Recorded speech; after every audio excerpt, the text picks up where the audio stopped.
तो एक बार फिर से very good morning to all. जैसा कि मैंने पिछले वीडियो में आपको बोला था कि आप इसके शब्दार्थ थोड़ा सा देख लें। चलिए एक बार हम सब मिलकर शब्दार्थ देख लेते हैं। जो नौवां पाठ है ये उज्जैनी दर्शनम, यानी उज्जैन जो एक महानगरी है महाकालेश्वर की, उज्जैन जिसको हम महाकालेश्वर बोलते हैं, उस नगरी का ही एक मतलब उस नगरी के बारे में, उस नगर के बारे में वर्णन किया गया इस पाठ में, और पंचमी भक्ति पर यह आधारित है। हम इसके सबसे पहले शब्दार्थ देख लेते हैं। कुछ ही शब्दार्थ हैं। भोपालात, भोपालात यानी भोपाल से, विविधेभ्य प्रदेशेभ्य यानी विविध प्रदेशों से, राजते यानी शोभायमान है, निःशर्ती यानी निकलता है या निकलती है, यात्रिका यानी यात्रीगण, पश्चिम दिशा यानी पश्चिम दिशा में, कुंभ पर्वणि यानी कुंभ पर्व में, श्रूयते यानी सुनाई देता है, भागेशु यानी भागों में, मार्गदर्शकात यानी मार्गदर्शक से, मार्गदर्शकात है मार्गदर्शक, मार्गदर्शक क्या होते हैं मालूम है आपको? मार्गदर्शक होते हैं गाइड, ठीक। सांदीपने आश्रमात यानी शांदीपनी के आश्रम से, मर्त्यलोक यानी भूलोक में, उज्जैन्या यानी उज्जैनी का। क्लियर? ठीक है, तो ये शब्दार्थ हो गए। अब इस पाठ का मैं आपको एक बार संस्कृत में पढ़ के सुना दे रहा हूँ, और संस्कृत में पढ़ने के साथ साथ मैं आपको इसकी हिंदी का अर्थ ही बता दे रहा हूँ। ठीक है, तो इस पाठ में हमारे पास में ये फर्स्ट वाला गद्यांश है, यहाँ से यहाँ तक के, ये सेकंड गद्यांश है यहाँ से यहाँ तक के, ये थर्ड गद्यांश है यहाँ से यहाँ तक के, और ये फोर्थ गद्यांश है यहाँ से पूरा यहाँ तक के। एक छोटा सा श्लोक भी है जैसा कि पिछले पाठ में था। ठीक, तो अच्छे से ध्यान देना, ध्यान देते हुए पाठ को समझना, प्रश्नों को जो शब्द हैं उनके उच्चारण को समझना, प्रोनाउंसिएशन को समझना। क्लियर? चलिए, तो नौवां पाठ है उज्जैनी दर्शनम। उज्जैनी दर्शनम अर्थात उज्जैन दर्शन। ठीक, उज्जैनी उज्जैन का ही प्राचीन काल का जो नाम है, संस्कृत में उज्जैनी बोलते हैं, हिंदी में उज्जैन बोलते हैं, और उज्जैन शहर को लगभग सभी जानते हैं, आप और हम। ठीक है, तो चलिए हम इसके गद्यांश नंबर फर्स्ट में चलते हैं, जो कि है यहाँ से लेकर यहाँ तक के। उज्जैनी मध्य प्रदेशस्य प्रसिद्धम दर्शनीय स्थानम अस्ति। उज्जैनी मध्य प्रदेशस्य प्रसिद्धम दर्शनीय स्थानम अस्ति। उज्जैन जो है मध्य प्रदेश यानी मध्य प्रदेश का, प्रसिद्धम यानी प्रसिद्ध, दर्शनीय स्थानम यानी दर्शनीय स्थान, अस्ति यानी है। उज्जैन मध्य प्रदेश का प्रसिद्ध दर्शनीय स्थान है। उज्जैनी भोपालात पश्चिम दिशि अस्ति। उज्जैनी भोपालात पश्चिम दिशि अस्ति, अर्थात उज्जैन जो है वो भोपाल से या भोपाल के पश्चिम दिशा यानी पश्चिम दिशा में है। ठीक, उज्जैन की डायरेक्शन बता रहा है ये सेंटेंस। उज्जैन भोपाल से पश्चिम दिशा में है। विविधेभ्यः प्रदेशेभ्यः जनः उज्जैनीम आगच्छन्ति। तो विविधेभ्यः प्रदेशेभ्यः जनः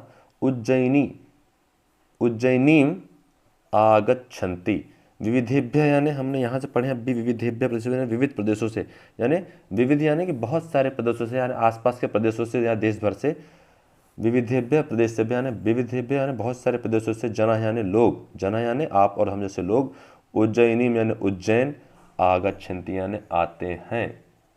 ठीक, उज्जैन में कई प्रदेशों से लोग आते हैं। कुंभ पर्वणि विदेशेभ्यः अपि बहवः जना आगच्छन्ति। कुंभ पर्वणि यानी कुंभ का जो मेला लगता है उसको बोलते हैं कुंभ का पर्व, जो उज्जैन में भरता है। उज्जैन में भी कुंभ का पर्व होता है। तो उस कुंभ पर्व के समय विदेशेभ्य अपि यानी भी, विदेशेभ्य यानी विदेशों से भी, बहवः यानी बहुत से, जना यानी लोग, आगच्छन्ति यानी आते हैं। कुंभ पर्व में विदेशों से भी बहुत से लोग आते हैं। कहाँ आते हैं? उज्जैन में। ठीक है, अब चलें गद्यांश नंबर 2। क्षिप्रानधा समीपे, क्षिप्रानधा समीपे मुख्य दर्शनीय स्थानम, मुख्य दर्शनीय स्थानम महाकाल मंदिरम राजते। ये बड़े बड़े जो वाक्य शब्द लिखे इनको पढ़ने में दिक्कत हो तो इनको तोड़ तोड़ के बोलेंगे। मुख्य दर्शनीय स्थानम महाकाल, महाकाल मंदिरम राजते। तो जो क्षिप्रा नदी होती है, एक क्षिप्रा नदी है, उस नदी के समीप यानी पास में, क्षिप्रा नदी के समीप यानी पास में मुख्य दर्शनीय स्थान या मुख्य दर्शनीय स्थल महाकाल मंदिर है। राजत्या शोभित है या है, राजत्या यानी है। ठीक है, तो क्षिप्रा नदी के समीप यानी पास में मुख्य दर्शनीय स्थान महाकाल मंदिर है। सर्वदा मंदिरात घंटानाद श्रूयते। सर्वदा मंदिरात घंटानाद श्रूयते। सर्वदा यानी हमेशा, मंदिरात यानी मंदिर से, घंटानाद यानी घंटे की आवाज़, श्रूयते यानी सुनाई देती है। तो सीधी सी बात है, उतना बड़ा प्रसिद्ध मंदिर है, वहाँ पर 24 घंटे लोग आते जाते रहते हैं, तो हमेशा उस मंदिर से घंटी की आवाज़ सुनाई देती है। ठीक। भक्त जन मुखेभ्य जय घोषः निसरति। भक्त जन मुखेभ्य अर्थात भक्त जनों के मुंह से जय घोषः निसरति, जय घोष यानी जय जयकार निकलता है। ठीक। जो वहाँ के भक्तजन आते हैं, श्रद्धालु आते हैं, वो भगवान की जयकार लगाते हैं ना, तो वही बोला है कि भक्तजनों के मुंह से जय जयकार निकलता है। महाकाल मंदिरात जनः महागणेश मंदिरम हरसिद्ध मंदिरम च गच्छन्ति।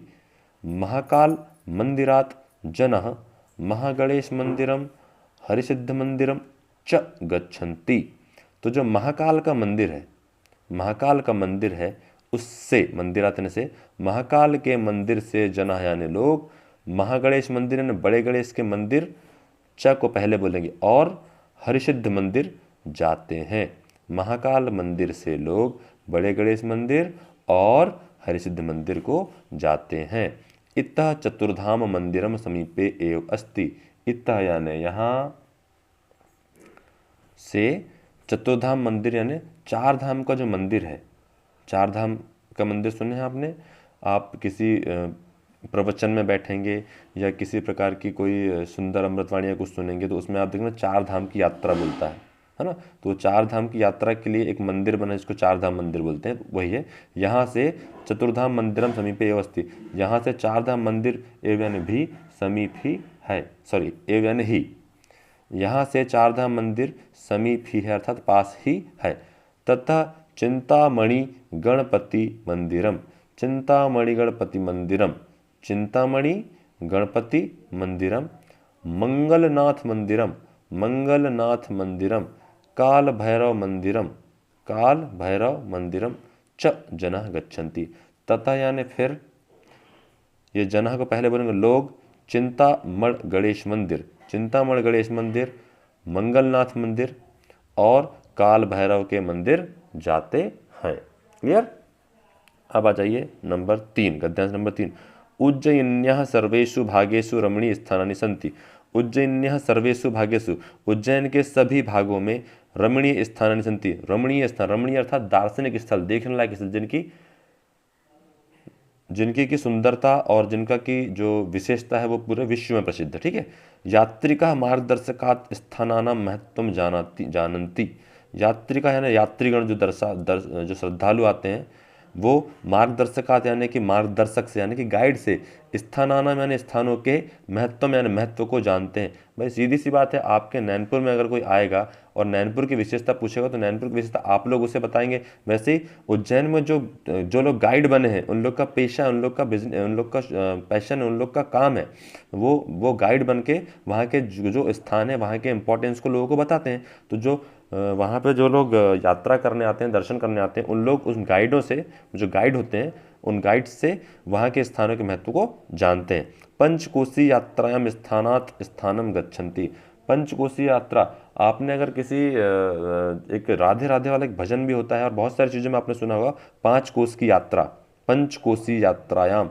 तो पंचकोशी यात्रा मतलब जो 5 कोस की यात्रा होती है, पंचकोशी यात्रा होती है, उसमें एक स्थान से दूसरे स्थानात स्थान मैंने एक स्थान से दूसरे स्थान तक जाते हैं कौन, लोग बाग। ठीक है। लास्ट वाला, प्राचीन कालात आरभ्य उज्जैनी क्षेत्रम संस्कृत विद्या केंद्रम अस्ति। प्राचीन कालात आरभ्य, प्राचीन कालात आरभ्य अर्थात प्राचीन काल से ही जो उज्जैन है, उज्जैन जो है उसे संस्कृत विद्या केंद्र रहा है। ठीक। अस्ति, प्राचीन काल से ही उज्जैन संस्कृत विद्या का केंद्र रहा है। आरभ्य अर्थात शुरुआत से, है ना। तो प्राचीन काल की शुरुआत से ही उज्जैन संस्कृत विद्या का केंद्र रहा है। सांदीपने आश्रमात, सांदीपने आश्रमात अपन ने अब भी यहाँ पर पढ़े थे, ये देखिए फ्रंट वाला, फर्स्ट वाला सबसे ऊपर, सांदीपने आश्रमात। सांदीपनी के आश्रम से एक सांदीपनी एक बाबा थे, एक तपस्वी थे, उनके आश्रम से जन यानी लोग श्री कृष्ण से इतिहासम जानन्ति, श्री कृष्ण का इतिहास जानते हैं। किसके आश्रम से? सांदीपनी के आश्रम से लोग श्री कृष्ण के इतिहास को जानते हैं। उज्जैन्यः राजा विक्रमादित्यस्य कालात् विक्रम संवत्सरस्य गणना भवति। उज्जैन्यः राजा विक्रमादित्यस्य कालात्, उज्जैन के राजा विक्रमादित्य के काल से ही विक्रम संवत्सरस्य यानी विक्रम संवत की गणना भवति यानी की गिनती होती है। विक्रम संवत की गिनती कब से होती है? तो उज्जैन के राजा विक्रमादित्य के काल से ही विक्रम संवत की गिनती होती है। बहूनाम कविनाम मुखेभ्य एवं नहीं, बहूनाम कविनाम मुखेभ्य एव च कालिदास मुखात अपि उज्जयिन्यः सौंदर्यम वर्णितम अस्ति। बहूनाम कविनाम मैंने बहुत से कवियों के मुखेभ्य मुख से च और कालिदास के मुख से भी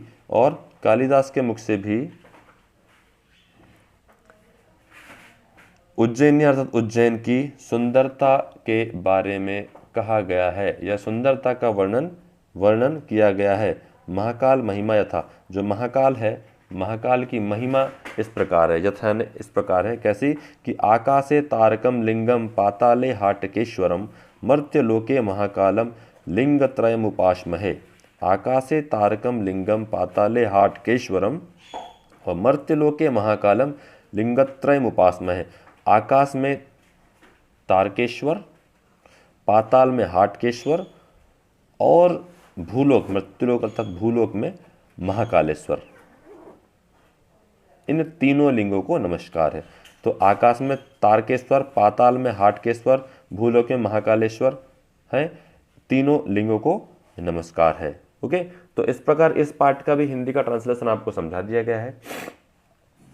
इसके गद्यांश मैं जो पीडीएफ आपको प्रोवाइड करता हूं उसमें मैं उज्जैनी मध्य प्रदेश से डेस डेस डेस डेस डेस डेस करके बहवा जना आगच्छन्ति लिख दिया मैंने, ठीक, क्यों? क्योंकि मेरे पास में लिखा हुआ है। लेकिन आप लोग को उज्जैनी मध्य प्रदेश से प्रसिद्ध वन दर्शनी पूरा लिखना है ताकि आपकी संस्कृत लिखने की कैपेसिटी और स्ट्रांग हो, लिखते आपको बने। उसके बाद इसका हिंदी में आपको अर्थ लिखना है, उससे पहले आपको इनके शब्दार्थ लिखने हैं। क्लियर? तो ये हो गया आज का आपका सेकेंड वीडियो, ठीक। आज की क्लास आपकी इस सेकेंड वीडियो के साथ में ओवर होती है, लेकिन साथ ही शाम को 6 बजे आपकी क्लास फिर से होगी और शाम को 6 बजे आपको अटेंडेंस के रूप में मुझे इस पाठ का शब्दार्थ, इसका अर्थ और जो पिछले पाठ का जो मैंने आपको अभ्यास कराऊँ, ये सब कुछ लिखा हुआ कंप्लीट आपका होना चाहिए। क्लियर? क्योंकि शाम की क्लास में मैं आपको इसके अभ्यास के पीडीएफ और अभ्यास का वीडियो दूंगा। क्लियर? Thank you.